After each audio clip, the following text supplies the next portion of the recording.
Welcome, ladies and gentlemen, to Wrestleslam special. We're here in the heart of Cork City, here in the PAV, moments away before tonight's show of RCW.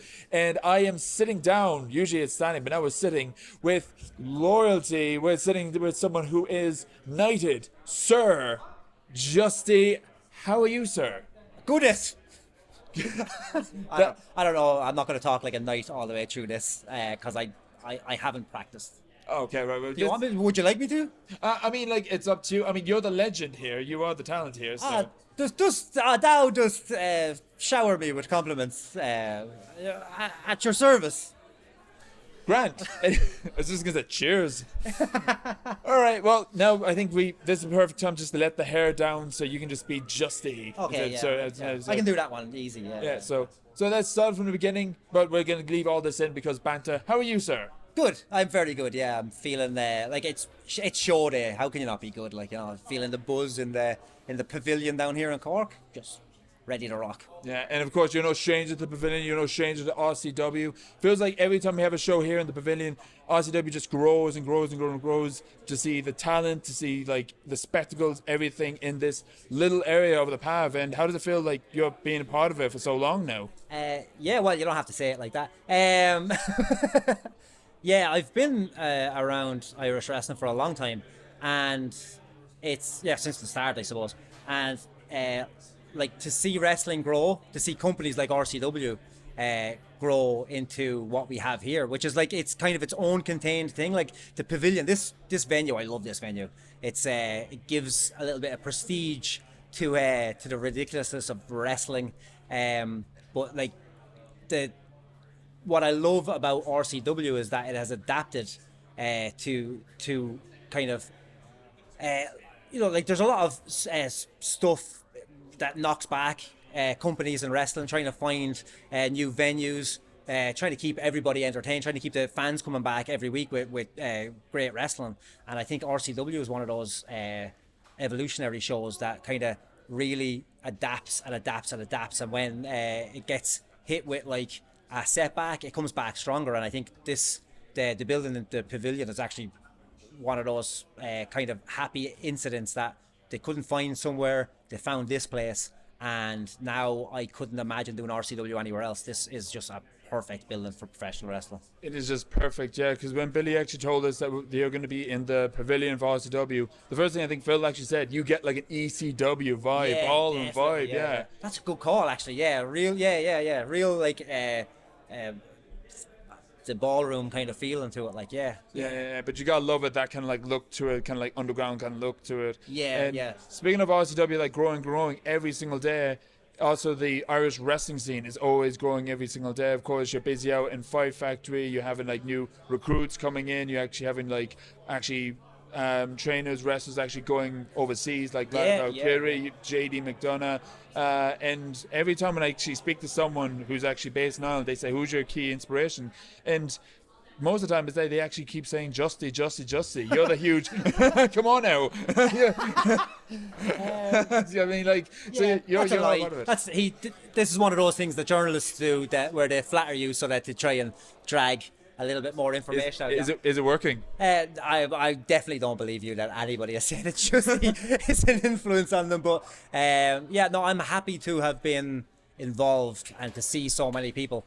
It's like, you know, if it's not going to happen to me, I'm happy to be helping somebody to get it to happen to them. You know what I mean? So I love the fact that even if I play like a tiny part, if I showed someone their first bump or their first time running the ropes or whatever it was, that I played that tiny part in their career. Because in the end of it, like, all we have in life is just this tapestry of moments, and to be a moment in a life well lived, for me, I'm happy to help somebody out with that.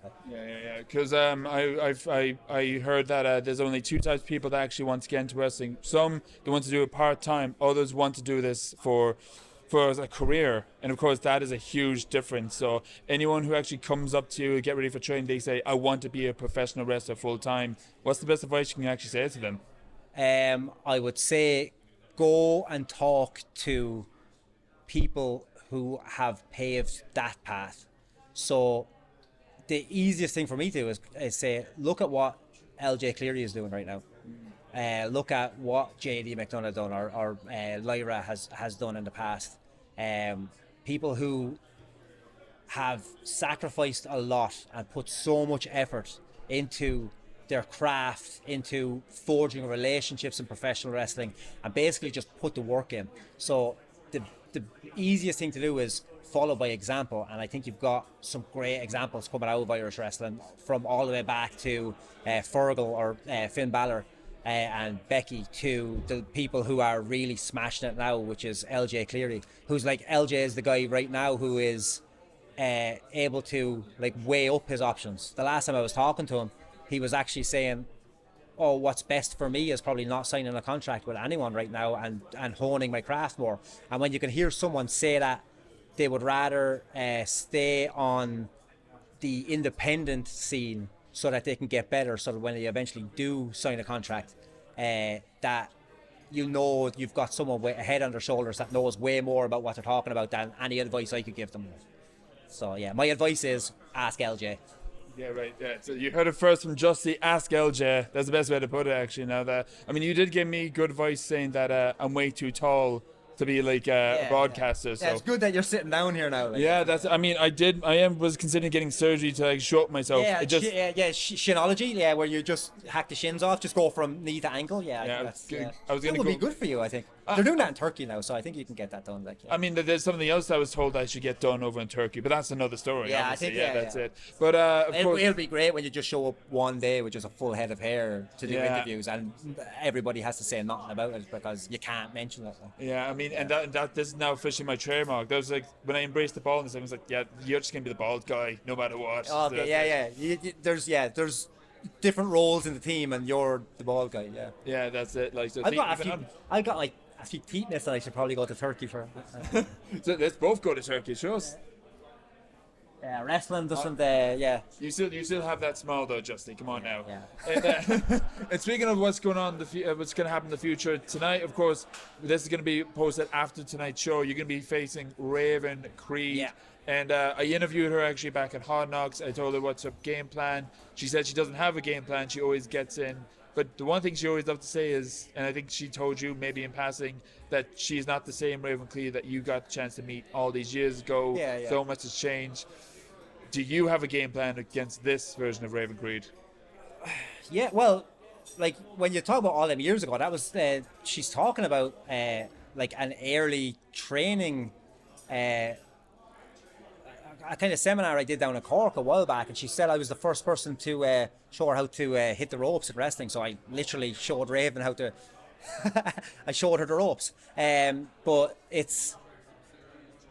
I know, like I've followed Raven through all those years since, like watching from that distance to see how good she's become. Like she's a phenomenal talent. She is one of the hardest people in pro wrestling. Like her toughness, I don't need to tell anyone. Like people have eyes that they can witness it for themselves. She's one of the toughest competitors in wrestling.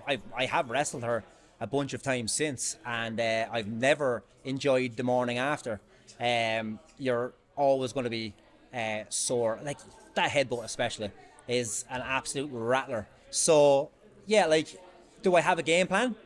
I never have a game plan in wrestling. Like I don't know if you people have ever seen like tell me the top 5 moves of Justy. I don't have that. Every match I come to with a different energy. I come to I try and have a bespoke match for my opponent, for the crowd, for the type of show that we're having. So I haven't been studying the tapes of Raven. I know what she's capable of. I've seen her work throughout the years. So I know I'm not going to be in for a fun night. Although I'll try and make it as fun as possible for me. But my game plan is, as always, be unpredictable. And, if you can't guess what I'm going to do next, then it's easier for me to do it. Yeah, that's the best way to put it. And of course, this will actually be up on after the show. So we're just gonna have my reaction to what happened in the match tonight. Play this. Yeah. I'm glad I won though. Yeah. It's like, just ignore the continuity error that's on this video. All right. It was leaving like that. Sir Justy, you're a gent. Been a Thank you pleasure. very much, sir. Right. Thanks, guys.